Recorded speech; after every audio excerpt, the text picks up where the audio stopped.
Hello friends, आज मैं फिर हाजिर हूँ एक नई वीडियो लेकर एक नए टॉपिक के साथ। अभी हम पार्टनरशिप फंडामेंटल ही पढ़ रहे हैं। पार्टनरशिप का मतलब पहला चैप्टर ही पढ़ रहे हैं और काफ़ी लेंथी है, इसलिए हमारा आईओसी टॉपिक हो चुका है पहले। जाके प्रीवियस वीडियोस दे सकते हैं और हम बिल्कुल फ्री कोर्स दे रहे हैं।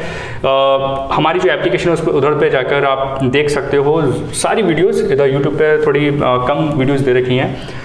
आप जाओगे उधर ऐप पर तो ऐप का नाम है मैक कॉमर्स क्लासेस। आप जाओगे तो प्ले स्टोर पे आपको मिल जाएगी, बहुत ईजिली मिल जाएगी आपको। वहाँ पे जाकर आप फ्री में आप रजिस्ट्रेशन कर सकते हैं और आप पढ़ाई कर सकते हैं। Unlimited questions, unlimited videos, unlimited सब कुछ अनलिमिटेड है, तो आप जा सकते हैं उधर। ठीक है, अगला टॉपिक है हमारा ड्राइंग। तो हम ड्राइंग पढ़ने वाले हैं। देखो, ड्राइंग आपने 11th में ही पढ़ा होगा। अब ड्राइंग होता क्या है एक्चुअली? ड्राइंग मैं सबसे पहले मतलब बताना चाहता हूं। जब भी ओनर, अब इधर ओनर कौन है? पार्टनर्स है, नो डाउट। हम 11th में पढ़ रहे थे, सोल प्रोप्राइटर पढ़ रहे थे, अकेला ही पार्टनर था, है ना। तो जब भी ओनर, ये बिजनेस है, जब भी ओनर बिजनेस में से अपने पर्सनल यूज के लिए कोई भी अमाउंट विड्रॉ करता है, किस लिए करता है? अपने पर्सनल यूज के लिए। देखो, बिजनेस का पैसा है तो बिजनेस में यूज होना चाहिए, है ना, फॉर पर्सनल यूज। कोई भी अमाउंट है, ठीक है, कोई भी अमाउंट है, मतलब वो कैसे भी वो निकाल सकता है, ठीक है, ड्राइंग कर सकता है। केवल पैसा ही नहीं निकाल सकता, केवल पैसा ही नहीं निकालता, काइंड में भी ड्राइंग कर सकता है। ये जो अमाउंट होती है वो आप समझ सकते हैं रुपीज़ में भी हो सकती है और काइंड में भी हो सकती है, ऐसी बात नहीं है। मतलब अमाउंट भी हो सकती है और कैश भी हो सकता है और काइंड में भी हो सकता है। काइंड मतलब कोई भी असेट्स विड्रॉ कर लिया, जैसे बिजनेस की कोई कार है। अब बिजनेस की कार है तो बिजनेस के काम में यूज़ होनी चाहिए ना। ओनर उधर अपनी फैमिली को लेकर घूम रहा है उस कार से, तो ये पर्सनल यूज़ में आ गया, तो ये ड्राइंग हो गई। ठीक है, तो ड्राइंग का मतलब क्या होता है कि जब भी ओनर बिजनेस में से अपने पर्सनल यूज के लिए कोई भी अमाउंट विड्रॉ करता है अपने पर्सनल यूज के लिए, दैट इज ड्राइंग। और drawing no doubt it's opposite of capital. मतलब ड्राइंग हमेशा कैपिटल का अपोजिट होती है। कैपिटल का मतलब होता है बिजनेस में पैसा लगाना और ड्राइंग का मतलब होता है बिजनेस से पैसा निकालना। ठीक है, अपने पर्सनल यूज के लिए, तो it's just opposite of capital. तो बड़ा सिंपल सा है ड्राइंग। लेकिन ड्राइंग जितना सिंपल है, मेन टॉपिक हमारा इधर ड्राइंग नहीं है। ड्राइंग तो एक डेफिनेशन है केवल, है ना, समझना है, लेकिन समझना आना जरूरी है क्योंकि हमारा मेन टॉपिक है इंटरेस्ट ऑन ड्राइंग। अब इंटरेस्ट ऑन ड्राइंग क्या होती है? तो अगर जो सारा खेल एग्रीमेंट का होता है, किसका होता है? सारा खेल एग्रीमेंट का होता है। पार्टनर ने ये डिसाइड करा कि भैया कि ऐसे काम नहीं चलेगा, ऐसे तो फिर कोई भी पार्टनर ड्राइंग कर लेगा, है ना। अगर एग्रीमेंट में आईओडी का प्रोविजन नहीं है तो हम आईओडी नहीं लगाएंगे। कोई प्रोविजन नहीं है तो हमने पहले पढ़ा था कि अगर एग्रीमेंट साइलेंट है तो उस चीज़ को हमने अप्लाई नहीं करते हैं, और अगर एब्सेंट है तो अभी तो दो ही बातों का ख्याल रखना है कि प्रॉफिट शेयर रेशियो इक्वल होगा, और अगर कोई पार्टनर लोन दे रहा है किसी फर्म को, मतलब अपनी फर्म को लोन दे रहा है, तो इंटरेस्ट अगर डिसाइडेड नहीं है तो 6% पर एनम के हिसाब से इंटरेस्ट देनी पड़ेगी, क्योंकि लोन है भैया, इंटरेस्ट तो देनी पड़ेगी ना। अब कितनी देनी है वो हमारे लॉ में लिखा हो 6%। ठीक है, एग्रीमेंट में अगर कुछ नहीं, एग्रीमेंट साइलेंट है, एब्सेंट है, तो आईओडी नहीं लगेगी। पहली बात तो ये है। ठीक है, ये वाली बात मेरे ख्याल से आपको समझ में आ गई होगी। अब बात आती है कि अगर एग्रीमेंट में लिखा हुआ है कि आईओडी हाँ देनी है, अब पार्टनर ऐसे क्यों कर रहे हैं देनी? देखो, सिंपल सी बात है। अगर बेवजह क्या, मतलब कोई वजह से भी अगर ओनर बार बार पैसे निकालेगा, मान लो 10 पार्टनर है, अगर एक निकाला उसको देख के फिर दूसरे भी निकालेंगे तो बिजनेस में पैसे कमी पड़ जाएगी। तो फर्म ने बोला भाई देखो ऐसा है, पार्टनर्स ने बोला देखो ऐसा है भैया, ड्राइंग करनी है करो, लेकिन लिमिटेड करो। और आप ड्राइंग करोगे तो आपको बदले में आपको क्या देनी पड़ेगी? आईओडी देनी पड़ेगी। क्या देनी पड़ेगी? आईओडी देनी पड़ेगी, आपको इंटरेस्ट देनी पड़ेगी। क्योंकि ऐसा है कि अगर आप ये पैसा कहीं और से भी लेते तो भी आपको इंटरेस्ट तो देनी पड़ती ना। हम भाई कम ले लेंगे, बस ये हो जाएगा। हम क्या करेंगे? हम आपसे कम ले लेंगे। तो ओनर के लिए ये खर्चा हो जाता है इंटरेस्ट ड्राइंग, और बिजनेस के लिए, फर्म के लिए, मतलब फर्म के लिए क्या हो जाती है? इनकम हो जाती है। क्या हो जाती है? इनकम हो जाती है। ये याद रखिए इस बात को। तो ये तो बहुत अच्छी बात है कि ये फर्म के लिए इनकम है, एक तरह से पैसा कमा रही है। अब देखो, इंटरेस्ट ऑन ड्राइंग पे हम आ रहे हैं। इंटरेस्ट ऑन ड्राइंग होता क्या है? इंटरेस्ट ऑन ड्राइंग का मतलब ये होता है कि जो ड्राइंग पे इंटरेस्ट लग रही है। अब देखो, एक और बात समझना, अब ड्राइंग जो होती है ना, जो इंटरेस्ट ऑन ड्राइंग को समझने से पहले हमें ये समझना पड़ेगा कि ड्राइंग जो होती है ना वो दो तरह की होती है भाई। ड्राइंग जो होती है वो दो तरह की होती है, एक होती है आउट ऑफ कैपिटल, बहुत ध्यान समझना, ये बड़ा इंपॉर्टेंट पॉइंट है, क्योंकि इससे पहले हम आईओसी समझ रहे थे, अगर ये पॉइंट भी क्लियर नहीं होता ना तो फिर आप आईओसी में भी दिक्कत हो जाएगी। तो उधर मैंने एक आध क्वेश्चन में ये समझा दिया था, लेकिन अब डिटेल में चल रहे हैं। ड्राइंग, इंटरेस्ट ऑन ड्राइंग निकालने से पहले आपको ड्राइंग पे फोकस करना पड़ेगा कि ड्राइंग है कैसी, है ना, क्योंकि अगर आपने ये अगर नहीं पहचाना तो आपका आंसर गलत भी हो सकता है। तो ड्राइंग दो तरह की होती है, out of capital, out of profit. Out of capital का मतलब होता है कि ओनर ने अपने कैपिटल से पैसा निकाल लिया, और ये कभी कभार ही होता है, ये परमानेंट विड्रॉल भी हम बोल सकते हैं, ये कभी कभार होता है। जैसे देखो बार बार कोई भी ओनर अपने बिजनेस से पैसा नहीं निकालेगा, खासकर कैपिटल से, और अगर निकाल भी रहा है तो फर्म हो सकता है कि अलाउड ना करे। उसके पीछे रीज़न है, अगर आप अपने कैपिटल से पैसा निकालोगे, उसको देखकर दूसरे पार्ट में भी निकालेंगे तो भैया बिजनेस में पैसे की कमी पड़ जाएगी, ठीक है ना। तो इस बात को समझो। तो बिजनेस किससे चलता है? पैसा चलता है भैया, एक तरह से ब्लड का काम करता है पैसा। तो वही आप निकाल रहे हो बार बार तो दिक्कत हो जाएगी। तो आउट ऑफ कैपिटल तो आप नहीं निकाल सकते। और कैपिटल का मतलब क्या होता है? बिजनेस में पैसा लगाना, और जो पैसा लगाया उसी को आप निकाल रहे हो, तो परफॉर्मेंस पर तो असर पड़ेगा, नो डाउट। तो एक ड्राइंग तो कर तो सकते हैं, लेकिन ये कभी कभार वाली बात होती है कि जैसे किसी ओनर को लगा कि मेरा पैसा ज़्यादा है, या फिर ओनर को बहुत पैसे की जरूरत है, तो वो परमानेंट विड्रॉल के तौर पे आउट ऑफ कैपिटल निकाल सकता है, नो डाउट, ठीक है। और एक होती है आउट ऑफ प्रॉफिट। अब आउट ऑफ प्रॉफिट का मतलब क्या होता है कि फर्म पैसा कमाएगी, फर्म नो डाउट। तो फर्म बनी किस लिए? फर्म बनी है आपकी किस लिए? प्रॉफिट कमाने के लिए। तो ये बोला गया कि भैया आप कैपिटल से मत निकालो, जो पैसा फर्म कमा रही है उसमें से आप ड्राइंग कर सकते हो। तो इससे क्या है, कैपिटल पे कोई असर नहीं पड़ेगा, तो प्रॉफिट से निकाल सकते हो। अब आईओडी लगती किस पे? मेरे ख्याल से आपको ये पॉइंट क्लियर हो गए होंगे। अब आईओडी लगती किस पे? देखो आईओडी लगती है इस पे, ये वाली बात अपने दिमाग में अच्छे से रख लें, और इस पर कभी भी आईओडी नहीं लगती है, ये वाली बात भी याद रखें, बिल्कुल नहीं लगेगी भाई इस पर। अब ऐसा क्यों है जरा समझे। बोले भैया प्रॉफिट पे क्यों लगेगी? देखो भाई वो आउट ऑफ कैपिटल अगर ड्राइंग कर रहा है ना, मेरी बात को समझो, तो इससे क्या है, कैपिटल कम हो रही है, तो वो अपने कैपिटल से पैसा निकाल रहा है, वो अपना पैसा निकाल रहा है भाई कैपिटल से, जो बिजनेस में लगाया था। हालांकि ये कम तौर पे निकालते हैं, लेकिन निकाल रहा है अगर, तो वो अपनी कैपिटल से निकाल, तो उसकी कैपिटल तुरंत कम हो गई भाई, तो इस पर आईओडी नहीं लगेगी। लेकिन ये एक तरह का उधार हो गया। बोले भाई ये कैसे उधार हुआ? अब ये अपने प्रॉफिट में से निकाल रहा है। देखो भाई मैं बताऊं तुम्हें एक बात, अगर ये कोई पार्टनर है, इसने कोई ड्राइंग करी, अगर वो आउट ऑफ कैपिटल है, जरा समझना, अगर वो आउट ऑफ कैपिटल है वो तुरंत कैपिटल से कम हो जाएगी। जब वो तुरंत कैपिटल से कम हो गई तो इस पर किस बात की आईओडी भाई उसके अब कैपिटल क्या है? कैपिटल एक तरह का ओनर का अकाउंट होता है, उसने अपने अकाउंट से पैसा निकाल लिया, तो फिर आईओडी किस बात की? नहीं भैया वो तुरंत कैपिटल से कम हो गया, ये तो ओनर का ही अकाउंट है, मतलब वो पैसा जो ओनर ने लगाया बिजनेस के अंदर। तो अगर आउट ऑफ कैपिटल कर रहे हो तो कैपिटल से तुरंत कम हो जाएगी। तो इंटरेस्ट ऑन ड्राइंग किस बात की? अब आपका क्वेश्चन ये होगा कि वो उधर तो अपने प्रॉफिट से निकाल रहा, तो फिर इधर किस बात की ड्राइंग, इंटरेस्ट ऑन ड्राइंग? तो जरा समझो भाई, थोड़ा तसल्ली रखो, अभी समझ में आएगा। तो मैं बताता हूँ होता क्या है कि मान लो कि ये 1 अप्रैल से ईयर चालू हो रहा है ना, और 31 मार्च तक जाएगा। एंड प्रॉफिट कब होगा? प्रॉफिट होगा साल के एंड में, नो डाउट। अब इस महाशय ने, क्या जरूरी है कि साल के एंड में ड्राइंग करेगा? ये हो सकता है साल के शुरुआत में कर दे, हो सकता है साल के बीच में कर दे, कभी भी कर सकता है। लेकिन प्रॉफिट कब हो रहा है? साल के एंड में।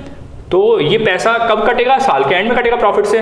प्रॉफिट हुआ नहीं भी हुआ, दोनों बातें है ना, लेकिन हम आउट ऑफ प्रॉफिट मान के चलते हैं। लेकिन ये देखो प्रॉफिट से कटेगा साल के एंड में, लेकिन इस महाशय ने ड्राइंग कर ली मान लो 1 जून को, तो ये यहां से लेकर यहां तक ये तो उधार, ये पैसा कहां से आया? कटे, देखो प्रॉफिट से कब कटेगा? ये प्रॉफिट से कटेगा साल के एंड में, ठीक है, या फिर पहले का प्रॉफिट पड़ा हुआ है तो उसमें से तुम ले सकते। देखिए इट डजंट मैटर, बात ये है कि अगर ये क्या है, मान लो इसने 1 जून को कर ली भाई ड्राइंग, अब यहाँ से लेकर यहाँ तक ये तो उधारी हो गया, अभी प्रॉफिट हुआ तो नहीं है। 1 जून को थोड़ा ना प्रॉफिट हुआ है, प्रॉफिट तो 31 मार्च को होगा। तो 1 जून को अगर वो कर रहा है ड्राइंग, तो अभी तो प्रॉफिट हुआ ही नहीं है, तो ये एक तरह से बिजनेस से उधार ले लिया। अब बिजनेस कहता है कि भैया तुमने उधार लिया, अभी प्रॉफिट तो हुआ नहीं, तुम्हारे प्रॉफिट से तो भैया एंड में कटेगा, अभी तो भैया उधारी हो गया एक तरह से। तो फर्म कहती है कि भैया इस पे तो भैया फिर क्या लगेगी? आईओडी देनी पड़ेगी आपको, इसलिए आउट ऑफ प्रॉफिट वाले में आईओडी लगती है। और एक बात जरा ध्यान समझना, जिस क्वेश्चन में मैं बहुत इंपॉर्टेंट बात बता रहा हूँ, ये इंटरेस्ट ड्राइंग से रिलेटेड, जिस क्वेश्चन में अगर आप आईओडी निकाल रहे हो, जिस क्वेश्चन में आईओडी निकालने के लिए दे दिया गया है, ठीक है, तो वो ड्राइंग है ना, वो ड्राइंग आप समझ जाइए, वो ड्राइंग क्या है, वो आउट ऑफ प्रॉफिट है। वो ड्राइंग क्या है, वो कैसी ड्राइंग है, वो आउट ऑफ प्रॉफिट है। कैसे? क्योंकि अभी तो समझा कि आईओडी लगती उसी पे है जो आउट ऑफ प्रॉफिट होती है, ठीक है। तो जिस क्वेश्चन में आईओडी निकालने के लिए बोला गया है, तो वो ड्राइंग कौन सी ड्राइंग होगी, आउट ऑफ प्रॉफिट, ठीक है। अब आउट ऑफ प्रॉफिट है तो गलती से भी ये कैपिटल से कम मत कर देना, तो इसका आईओसी पे कोई इफेक्ट नहीं पड़ेगा, ना ये लेस होगी ना ये आईओसी पे इफेक्ट पड़ेगा। हाँ, अगर ये आउट ऑफ कैपिटल होती ड्राइंग तो हम बोल सकते हैं कि कैपिटल से कम होगा। हाँ, अगर क्वेश्चन में ड्राइंग दे रखी है लेकिन आईओडी के बारे में नहीं पूछा गया है, तो ऑब्वियसली ये आउट ऑफ प्रॉफिट के बजाय ये क्या हो जाएगी, आउट ऑफ प्रॉफिट के बजाय ये आउट ऑफ कैपिटल हो जाएगी। अब ये कैपिटल से लेस भी होगी और आईओसी को भी इफेक्ट करेगी। तो भैया बड़ा इंपॉर्टेंट पॉइंट है। तो आउट ऑफ कैपिटल पे इंटरेस्ट ड्राइंग नहीं लगती और कैपिटल कम हो जाती है। आउट ऑफ प्रॉफिट में आईओडी लगेगी, लेकिन इस पे कैपिटल पे जब हम आईओसी निकाल रहे हैं, आईओसी देखो नो डाउट कैपिटल कम होगी दोनों से। मैं बताऊं, बोलो भैया इधर कैपिटल कैसे कम हो जाएगी, आप तो प्रॉफिट, अरे प्रॉफिट कहाँ पे जाके जुड़ता है यार, प्रॉफिट जुड़ता है कैपिटल में जाकर, है ना, और फिर उसी में से हम लेस कर देंगे, तो इनडायरेक्टली कैपिटल से लेस होगा। लेकिन ये होता है एंड में, तो आईओसी पे तो वैसे भी इफेक्ट नहीं करेगा। ये कब होता है, एंड में होता है, तो आईओसी को तो वैसे भी इफेक्ट नहीं करेगा। तो ये आपका एक आईओडी का कंसेप्ट था, तो भैया इस पे ध्यान रखना, ठीक है। अच्छा, अब दो बातें, अब आईओडी निकालनी है तो ड्राइंग दो तरह की और होती है। ड्राइंग जो होती है वो दो तरह, देखो इसमें तो आपको आईओडी निकालनी ही नहीं है, और जिस क्वेश्चन में आईओडी निकालने के लिए बोल दिया वो आउट ऑफ प्रॉफिट हो गया, और वो ड्राइंग फिर कैपिटल से लेस नहीं होगी। समझ में आ रही है ना बात। अब ड्राइंग दो तरह की होती है, एक होती है रेगुलर, एक होती है रेगुलर। अब रेगुलर का मतलब क्या होता है, रेगुलर का मतलब होता है कि भैया लगातार ड्राइंग कर रहा है, हर महीने हो सकता है, हर 2 महीने में ड्राइंग कर रहा है, हर 3 महीने में कर रहा है। तो रेगुलर का मतलब एक इंटरवल में वो लगातार ड्राइंग कर रहा है। इर्रेगुलर का मतलब है कोई सीक्वेंस नहीं है। इधर रेगुलर का मतलब होता है कि इधर कोई सीक्वेंस है, और सीक्वेंस पता है किसका होता है, सीक्वेंस होता है इधर, सीक्वेंस होता है टाइम और अमाउंट का। फॉर एग्जाम्पल, हर महीने की पहली तारीख को 10,000 रुपये निकाल रहा है। अब सीक्वेंस क्या बन रहा है, पहली बात तो 10,000 रुपये हर महीने निकालने हैं, तो अमाउंट का सीक्वेंस है, अमाउंट चेंज नहीं हो रही है, ठीक है। दूसरा कि ये टाइम, हर महीने की पहली तारीख, टाइम भी बन गया भाई, टाइम का भी सीक्वेंस बन गया। अब ऐसी कई सारे बनते हैं सीक्वेंस, वो हम अभी आईओडी स्टार्ट करेंगे तो समझेंगे। अब इर्रेगुलर की बात है, इर्रेगुलर का मतलब ना तो अमाउंट सेम होती है, ना तो अमाउंट सेम होगी और ना ही टाइम सेम होगा। समझ रहे हो बात को, ना ही टाइम सेम होगा, ना ही अमाउंट सेम होगी, ना ही टाइम सेम होगा। इस बात को अपने दिमाग में रख लें अच्छे से, तो ज़्यादा फायदा होगा, ठीक है। तो ये थोड़ा सा आपका देखो, अब ये रेगुलर हमें अब अगला टॉपिक आईओडी समझना है, तो रेगुलर पे हम ध्यान देंगे, ठीक है। तो चलो हम स्टार्ट करते हैं, इंटरेस्ट ऑन ड्राइंग निकालना शुरू करते हैं। इंटरेस्ट ऑन ड्राइंग निकालना, ठीक है, इंटरेस्ट ऑन ड्राइंग।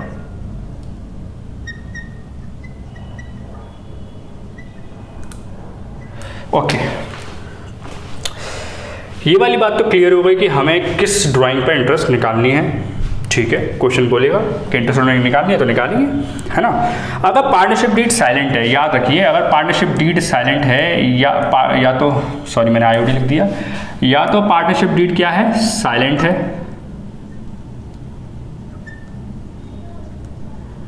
और एब्सेंट है, या फिर क्वेश्चन में ये लिखा आ सकता है कि पार्टनर ने डिसाइड ही नहीं करा, मतलब कोई प्रोविजन नहीं है, देयर इज साइलेंट है, एब्सेंट है, नो प्रोविजन। नो प्रोविजन का मतलब ऐसा कुछ लिखा ही नहीं है हमने आईओडी के बारे में, तो उस केस में आईओडी नहीं लगेगी, पहले ही बता रहे हैं, चाहे वो आउट ऑफ प्रॉफिट क्यों ना हो, ठीक है। जब एग्रीमेंट लिखा ही नहीं है, मैंने पहले बोला था कि अगर पार्टनरशिप डीड साइलेंट है तो फिर केवल 2 ही बातों का ध्यान रखना है, बाकी कोई भी चीज़ नहीं मिलेगी। और वो 2 बातें आपको अच्छे से पता है, प्रॉफिट शेयर रेशियो इक्वल रहेगा और इंटरेस्ट लोन 6% पर एनम रहेगा। हालांकि हम इंटरेस्ट लोन के भी 1-2 क्वेश्चन करेंगे न्यूमेरिकल, हालांकि वो छोटा टॉपिक है, मतलब यहाँ से मैं समझता हूँ 5-10 मिनट का टॉपिक है, ठीक है। हाँ, अब ये थोड़ा सा है कि हाँ हो सकता है ये 2-3 वीडियो कवर कर ले, क्योंकि लेंथी है, रेगुलर वाले में केसेस ज़्यादा हैं, ठीक है। अब इंटरेस्ट ड्राइंग निकालना सीख रहे हैं, अगर वो इर्रेगुलर ड्राइंग है तो, इर्रेगुलर ड्राइंग है तो, इर्रेगुलर ड्राइंग का मतलब क्या होता है, ज़रा समझे मेरी बात को अच्छे से। इर्रेगुलर ड्राइंग का मतलब ये होता है कि देयर इज नो सीक्वेंस, अगर इधर कोई सीक्वेंस नहीं है तो अब इसका मतलब क्या है? अगर इधर कोई सीक्वेंस नहीं है तो इसका मतलब ये है कि इधर ना तो टाइम का कोई सीक्वेंस है, मतलब कभी कोई टाइम का कोई सीक्वेंस नहीं है, और ना ही अमाउंट का कोई सीक्वेंस है। वो सीक्वेंस मतलब पैटर्न, मतलब अमाउंट भी डिफरेंट होगी, मतलब अमाउंट भी डिफरेंट हो सकती है। हो सकता है कि पहली बार 10,000 कर रहा है, दूसरी बार 15,000 कर रहा है ना? ओके, और ये हो गया आपका, इधर टाइम में भी डिफरेंस होगा, नो डाउट। ठीक है, रेगुलर वाले में एक पैटर्न होता है। ठीक है, हालांकि हम रेगुलर इरेगुलर की बात ना करके हम सीक्वेंस और नो सीक्वेंस वाले की भी बात कर सकते हैं। मतलब इरेगुलर, जब मन करा, कोई रेगुलरिटी नहीं है, कोई सीक्वेंस नहीं है, तो डिफरेंस होता है। दो टाइम में भी डिफरेंस होगा, मतलब पहली तारीख को इस महीने पहली तारीख को करा, दूसरे महीने 5वीं तारीख को करा, और फिर 3-4 महीने स्किप कर दिया, फिर हमने करा तो कभी 15 तारीख को कर लिया, फिर 2-3 महीने स्किप कर दिया। कोई मतलब कोई पैटर्न नहीं है इधर, कोई पैटर्न नहीं है इधर, तो डिफरेंस है। तो इसको हम सॉल्व करते हैं या तो प्रोडक्ट मेथड से और या फिर सिंपल मेथड से। हम इसको यूज़ कर सकते हैं सिंपल मेथड से भी और प्रोडक्ट, दोनों ही बहुत ही आसान है, कोई डिफ़िकल्टी नहीं है इसके अंदर। ठीक है, तो मैं एक क्वेश्चन शुरू करता हूँ। जैसे कि मैं एग्जांपल देता हूँ कि क्या है, देखो मैं ज़रा समझाता हूँ, इसको ज़रा समझना बहुत ज़रूरी है। जैसे फॉर एग्जांपल 1 अप्रैल को इसने ड्राइंग करी, मान लेते हैं ड्राइंग, ये ड्राइंग है और ये डेट है, ये ड्राइंग है और ये डेट है, मान के चलते हैं। ठीक है, ठीक है, अब ये स्टार्ट करते हैं। 1 अप्रैल को ड्राइंग कर रहा है 10,000 की, और 15 मान लो जून को कर रहा है मान लो 2,000 की, और हम बात करते हैं कि मान लो 30 सितंबर को कर रहा है 20,000 की। अब ये एग्जांपल हम ले लेते हैं। ना तो देखो डेट का कोई पैटर्न है इधर, तो जो रेगुलर वाला सीक्वेंस वाला उसमें रहता है, हर महीने का पैटर्न रहता है, या फिर जो भी है मतलब पैटर्न रहेगा। ना तो इधर अमाउंट का कोई पैटर्न है, हर महीने अलग अलग है, हर बारी ड्राइंग में अलग अलग है। तो इसको फिर हम प्रोडक्ट मेथड या फिर सिंपल मेथड से करते हैं। जैसे इसी क्वेश्चन को कर लेते हैं हम। ठीक है, इसी क्वेश्चन को कर लेते हैं। फॉर एग्जांपल मैं सिंपल से भी करवा देता हूँ और क्या बोलते हैं आपको प्रोडक्ट से भी करवा देता हूँ, दोनों से आंसर सेम ही आएगा। अच्छा, इसमें और ड्राइंग बढ़ा लेते हैं हम लोग, और ड्राइंग बढ़ा लेते हैं। ड्राइंग करके ऐसे कर लेते हैं कि मान लो कि 1 जनवरी को भी ये कर रहा है ना, 1 जनवरी को मान लो कि ये 5,000 कर रहा है। तो ना देखते हैं, तो हमें आईओडी निकालनी है, आईओडी निकालनी है फॉर एग्जांपल की 12% पर एनम के हिसाब से हमें पर एनम वर्ड आ गया तो आपको मंथ कंसिडर करना पड़ेगा।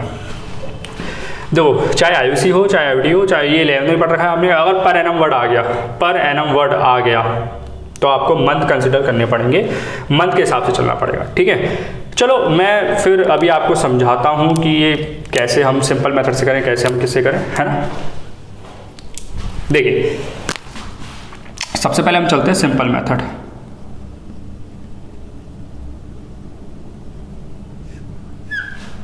ठीक है, सिंपल मेथड पे चलते हैं हम। सिंपल मेथड का जो है मैं आपको थोड़ा सा बता देता हूँ कि क्या परफॉर्मा है इसका। ठीक है, और बहुत ही ईजी है। और मान के चलते हैं कि इधर 31 मार्च क्लोजिंग है। ठीक है, तो नो डाउट अप्रैल से चालू हुआ होगा। ठीक है, तो सबसे पहले हम लेके चलेंगे, पहला कॉलम लेके चलते हैं डेट। क्या लेके चलते हैं? डेट। दूसरा कॉलम लेके चलेंगे अमाउंट, कि ड्राइंग किसकी अमाउंट? ड्राइंग की अमाउंट। ठीक है, तीसरा लेके चलेंगे मंथ, कि कितने महीने हो गए। अच्छा, फिर इधर निकालेंगे हम आईओडी। क्या निकालेंगे? आईओडी। ठीक है, चलो सबसे पहले हम इसी क्वेश्चन को करते हैं सॉल्व, कि 1 अप्रैल में डेट लिख देता हूँ 1 अप्रैल, फिर है 15 ना लेकर फिर हम लेकर चलो 15 जून ले लेते, कोई दिक्कत वाली बात नहीं है, बस थोड़ी सी कैलकुलेशन थोड़ी डिफिकल्ट हो जाएगी। 30 सितंबर मैं आपको बता देता हूँ, आप लोग कैलकुलेशन कर सकते हो। और फिर 1 जन। अब देखो, सबसे बड़ी बात मैं एक छोटी सी हिंट बताना चाहता हूँ आपको। अगर आप आईओडी कैलकुलेट कर रहे हो तो कैसे करें? एंड तक देखो, ये वाला पैटर्न जो चल रहा है मैं बताता हूँ आपको, है ना। तो पहला है ये ड्राइंग कितनी है अमाउंट 10,000, फिर है आपकी 2,000, फिर है आपकी 20,000, और फिर ड्राइंग है आपकी कितनी बोलते हैं 5,000। कितनी है? 5,000। ठीक है, ये आपका क्वेश्चन है। ठीक है, अब क्या करना है, अब ये मंथ निकालने हैं हमें। देखो सिंपल सी बात है, उधार पैसा है, 1 अप्रैल को लिया है और प्रॉफिट से आउट ऑफ प्रॉफिट है, तो प्रॉफिट से कब लेस हो, 31 मार्च। तो देखो हमें जो मंथ निकालने हैं ना वो 31 मार्च से निकालने हैं। किससे निकालने, 31 मार्च से, मतलब 1 अप्रैल से 31 मार्च तक उधार हो गया। तो 1 अप्रैल से 31 मार्च कितने महीने हो गए, 12 महीने। 15 जून से कितना हो गया 31 मार्च, जरा देखें, अप्रैल मई, 2.5 महीना लेस कर दीजिए तो ये निकल के आ जाएगा 9.5 मंथ। कितना, 9.5 मंथ, क्योंकि 2 मंथ लेस के 10 हो गया। 30 सितंबर निकल गया, अक्टूबर नवंबर दिसंबर जैन फेब मार्च, तो ये 6 महीने हो गया। ठीक है, फिर 1 जैन है तो Jan to 31 March, Jan Feb March 3 month. तो आपको क्या करना है कि जिस दिन इसमें सिंपल और प्रोडक्ट मेथड में यही करना है आपको। प्रोडक्ट मेथड बहुत आसान है, कोई डिफिकल्टी नहीं है। प्रोडक्ट मेथड बहुत आसान है, ठीक है। दोनों का पैटर्न अलग है करने का, लेकिन मेरे ख्याल से एक ही कॉलम चेंज होता है, उसमें कोई दिक्कत वाली बात नहीं है। बस करना क्या है सिंपल और प्रोडक्ट मेथड में, खासकर सिंपल और प्रोडक्ट मेथड में क्या करना है कि जिस डेट को ड्राइंग करी है उस डेट से आपको साल के एंड तक निकालना है कि कितने महीने हुए, क्योंकि उतने ही महीने की हमें इंटरेस्ट निकालनी है। ठीक है, तो एक बार ही चेक कर लेते हैं, अप्रैल से 12 महीने हो गए, जून से एक बार फिर से चेक कर लेते हैं, क्योंकि मंथ चेक करना बहुत जरूरी है। तो अगर मंथ ही सही नहीं लिखा तो फिर क्या फायदा, फिर तो गड़बड़ हो जाएगी। ठीक है, तो हम कैसे निकालें, आप लोग क्या करोगे पता है, 15 जून से निकालोगे, ये लेके जाओगे, आपको पता है 12 महीने, हमें टाइम बचाना है। अगर हम 2-3 सेकंड भी बचाते हैं ना एक क्वेश्चन में, तो हो सकता है कि 1-2 मिनट बच जाए, और 1-2 मिनट बच गए तो हो सकता है कि जो एंड में हमारा क्वेश्चन रह रहा है, पेपर खत्म हो रहा है, तो उस 2-3 मिनट हमारे काम आ जाए भाई। क्या करेंगे, अप्रैल और मई दोनों गए, ठीक है, तो 12 में से 2 महीने तो गए, कितने बचे, 10 महीने। अब 10 महीने में से 15 जून ये हो गया, तो आधा महीने तो ये चला गया, तो अब 10 में से आधा हटा दिया, 9.5, तो 9.5 महीने हो गए। अब आईओडी निकालें कैसे, अब आईओडी निकालें कैसे, जरा ध्यान से देखना। अब आईओडी निकलेगी कैसे, जरा ध्यान से देखो।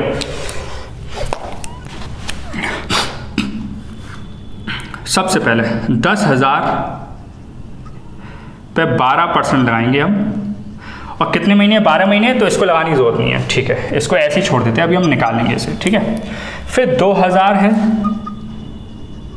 इसको 12% के हिसाब से निकालेंगे, लेकिन इस पर 9.5 महीने निकालना। बोलो भैया इधर 12 महीने, तो अरे अब एक बात बताओ, अगर मैं इसको इधर 12 महीने है डिवाइड करूँगा 12 से, तो क्या रह गया, एक ही तो रह गया, तो इसलिए उसको नहीं लिखते फिर हम। ठीक है, तो 9.5/12 इसको भी निकालेंगे हम। ठीक है, फिर आता है 20,000 इंटू 12/100 इंटू कितना, 6/12, ये फिर 5,000 इंटू 12/100 इंटू 3/12, मतलब इस पे 10,000 पे पूरे साल की निकलनी है, 2,000 पे 9.5 महीने की, 20,000 पे 6 महीने की। अच्छा, इधर अगर डेट मतलब इधर हो जाता 14 जून हो जाता, तो फिर डेज़ के हिसाब से निकालना पड़ता है। डेज़ का क्या हिसाब रहता, जितने डेज़ हैं, जितने डेज़ पे इंटरेस्ट लगनी है, डिवाइड बाय 365, और अगर लीप ईयर है तो एक दिन और जोड़ देंगे हम। समझ में आ रही बात, तो वो कोई इशू नहीं है, वो सिंपल है। तो हमें ये निकालना पड़ेगा भाई। तो वो 12 ये कट गया, कितना आ जाएगा, 1200। ठीक है, ये आ जाएगा आपका, 12 से 12 कट गया, और ये रह गया, ठीक है, तो ये कितना आएगा जरा देखते हैं, ये आपका आ जाएगा 190। ठीक है, फिर है आपका 12 से 12 लेस कर दिया, ये कर दिया, 12 से 12 गया, तो 200 इंटू 6 कितना हो गया, समथिंग 1200। ठीक है, फिर बात करते हैं कि इसको हम इससे काटेंगे, ये कट गया, 50 इंटू 3 ये हो गया 150। अब देखो हमें करना क्या है, हमें आईओडी निकालना है, टोटल आईओडी है ना, ये तो महीने के हिसाब से निकली है ना, तो हमें टोटल निकालना है। तो 2400, 1200, 1200, 2400 है ना, और 190 और 150 कितना हो गया, ये हो गया आपका 340, तो ये आपका आ गया 2400, 2740। तो ये आपकी आईओडी आ गई। अब प्रोडक्ट मेथड से करके देखते हैं। प्रोडक्ट मेथड से देखो, मेथड कोई भी हो, आंसर एक ही आएगा, चाहे आप प्रोडक्ट मेथड से कर लो, चाहे आप इससे कर लो। ठीक है, तो जरा हम देखते हैं प्रोडक्ट मेथड से भी। ठीक है, चलिए हम प्रोडक्ट मेथड अब शुरू करते हैं। अब जैसे कि प्रोडक्ट वर्ड नाम आ रहा है कि प्रोडक्ट का वैसे मतलब होता है मल्टीप्लिकेशन, ये आपको अच्छे से पता है, ये आप मैथ में पढ़ते हुए आ रहे हो। जैसा नाम है ना वैसा काम है। दो ये सिंपल मेथड है, हमने क्या करा, सिंपल मेथड में भैया जितनी ड्राइंग है, जितने महीने की हमें आईओडी निकालनी है, उतने महीने के हिसाब से हमने अलग अलग करके निकाल लिया। ठीक है, और फिर हमने उसका क्या कर दिया, टोटल कर दिया। तो ये सिंपल मेथड है। अब इसी से थोड़ा सा हटकर है प्रोडक्ट मेथड। मतलब हटके क्या, बस एक कॉलम चेंज हो रहा है। देखिए पहला कॉलम डेट का है, दूसरा कॉलम भी अमाउंट और ड्राइंग का है, तीसरा कॉलम भी मंथ का है। बस इधर हम सीधा आईओडी निकालें, इधर हम प्रोडक्ट निकालना है। ठीक है, अब प्रोडक्ट किसका होना है, देखो प्रोडक्ट का मतलब है मल्टीप्लाई। अब मल्टीप्लाई डेट का तो कभी नहीं हो सकता, तो अमाउंट और मंथ का मल्टीप्लिकेशन होगा। डेट का किससे मल्टीप्लाई कर सकते हो यार, आप खुद सोचो। डेट का मल्टीप्लाई होता है किसी से नहीं होता है ना अमाउंट से होगा ना मंथ से होगा। तो 10,000 इंटू हम करेंगे तो ये अमाउंट का और इंटू कर देंगे मंथ, तो ये आपका क्या रहेगा, ये प्रोडक्ट रहेगा। ठीक है, अब कैसे निकलता है ये भी एक तरीका है। हम इसमें क्या करते हैं, इसका एवरेज ले लेते हैं। क्या लेते हैं, इसका एवरेज। तो मैं अभी बताऊंगा कैसे। तो 10,000 इंटू 12 1,20,000 हो गया है ना। ये आपका हो गया 2,000 इंटू ये 19,000 हो जाएगा आई थिंक, है ना। ये 20,000 इंटू 6 कितना हो गया आपका 1,20,000 है ना। और 5,000 इंटू 3 कितना हो गया 15,000। कितना हो गया 15,000 हो गया। ठीक है, चलो हम स्टार्ट करते हैं। हम क्या करेंगे, हम इनको ऐड कर लेंगे। तो ये जो प्रोडक्ट निकल कर आया हम क्या करेंगे, इसे ऐड कर लेंगे। क्या कर लेंगे, ऐड। ठीक है, तो फिर हम आगे बढ़ते हैं कि भाई इसको आगे कैसे करें। तो ऐड करते हैं तो कितना आएगा, मैं समझता हूँ कि 2,74,000 इसका ये टोटल आ जाएगा। एक बारी चेक कर लेते हैं। 1,20,000 1,20,000 2,40,000 और 2,40,000 15,000 और 19,000 15,000 और 19,000 हो गया 34,000। तो 34 वही आ गया, निकल गया 2,74,000। अब हमें आईओडी निकालना है। क्या निकालना है, आईओडी। अब आईओडी कैसे निकलेगा, अब इसमें आईओडी का फॉर्मूला क्या होता है ज़रा समझें। इसमें फॉर्मूला जो होता है total of product into rate upon 100 और इनटू 1/12। ये 1/12 बड़ा इंपॉर्टेंट है। बोले भैया 1/12 क्यों लगाया, इधर तो महीने कंसिडर करने ही नहीं है ना। तो देखो बेटा ऐसा है, इधर हमने महीने कंसिडर करे थे ना, क्या हमने इधर महीने कंसिडर करे कहीं पे, नहीं। तो हम क्या करेंगे, इसको एवरेज ले लिया और इसको डिवाइड कर दिया 12 से। हमने सारे मंथ कंसिडर कर लिए हैं। अब बोलो भाई हमने कहाँ करे सारे महीने, अरे भैया महीने का अमाउंट से इंटू हो रहा है तो मंथ भी तो इसके अंदर आ गया ना, मंथ सी के तो अंदर आ गया। ये 3 इंटू 5,000 हो रहा है तो 15,000 आया, तो इस 15,000 के अंदर ये 3 नहीं है क्या है। तो हमने मंथ को कंसिडर कर लिया और पूरा कंसिडर करा। इसलिए हमने क्या करा, इधर देखो अलग अलग कर रहे थे तो हम साथ के साथ मंथ को रख के चल रहे थे 9.5 6 है ना 3। तो इधर हमने ऐसा नहीं करा, इधर क्या कर रहे हैं, हमने मंथ को इंटू करा और प्रोडक्ट कर दिया। तो इस टोटल के अंदर इनका मंथ का क्या है, इसमें इंक्लूड है। तो हम क्या करेंगे, इसका एवरेज निकाल देंगे 1/12 कर देंगे। ठीक है, तो इस तरीके से हम चलेंगे। 2,74,000 इंटू रेट कितना है 12/100 और इंटू 1/12। तो 12 से 12 ये कट गया और ये आ गया। देखो क्या आ रहा है आंसर 2,740। अब यही आंसर था आपका ये वाला। तो मेथड कोई भी हो, लेकिन सिंपल मेथड हो या प्रोडक्ट मेथड हो, आंसर हमेशा सेम आएगा। तो ये आपका आंसर हो गया। अब आपको जो भी पसंद आ रहा है, मान लो अगर देखो क्वेश्चन में अगर लिखा नहीं है ना तो प्रोडक्ट मेथड ज़्यादा इजी पड़ता है दिखा जाए तो। देखो इसमें हमें बार बार कैलकुलेशन की जरूरत नहीं पड़ी, हमने सिंपल इंटू करा बस, है ना। इधर भी इतना नहीं माता पची, इधर हम क्या कर रहे थे 12 से 12 काट रहे थे, फिर 9.5 इंटू 2,000 देख रहे थे। इधर तो मैं भी भाई मेरी भी कोई कैलकुलेशन कोई खास नहीं है। बोलोगे भैया आप अकाउंटेंसी पढ़ाते हो, अरे पढ़ाता हूँ यार, समझ लो पढ़ाता हूँ। मेरा कोई टेस्ट नहीं है कि मुझे कैलकुलेशन करनी पड़ेगी, और मैं वैसे ही बहुत आलसी हूँ। ठीक है, तो इधर बड़ा इजी तरीके। हाँ, अगर क्वेश्चन में लिखा आ गया कि सिंपल मेथड से करना है तो आपको फिर सिंपल मेथड से करना पड़ेगा, प्रोडक्ट मेथड से करना है तो प्रोडक्ट मेथड से करना पड़ेगा। लेकिन क्वेश्चन में कुछ मेंशन नहीं है तो आपकी मर्जी है, आप आ जाओ, फिर आप अपनी मर्जी से करो। ठीक है ना। आई थिंक आपको सिंपल मेथड और प्रोडक्ट मेथड तो क्लियर हो गया होगा। अब अगली जो वीडियो आएगी उसमें हम समझेंगे रेगुलर ड्राइंग जो होती है, जिसमें पैटर्न होता है, जैसे हर महीने हो रही है, हर क्वार्टरली हो रही है, उसमें रेगुलरिटी है ना। इसमें रेगुलरिटी नहीं है, मतलब सीक्वेंस नहीं है। इधर आपको अच्छे से पता चलेगा कि इंटरेस्ट ड्राइंग लगानी कब है। इंटरेस्ट ड्राइंग तब लगानी जब वो ड्राइंग आउट ऑफ प्रॉफिट होगी। अगर आउट ऑफ कैपिटल है तो आपको अच्छे से पता है कि आईओडी नहीं लगानी है। ठीक है, तो चलो मिलते हैं अगली वीडियो में, फिर हम स्टार्ट करेंगे, धुआं मचाएंगे। बाय।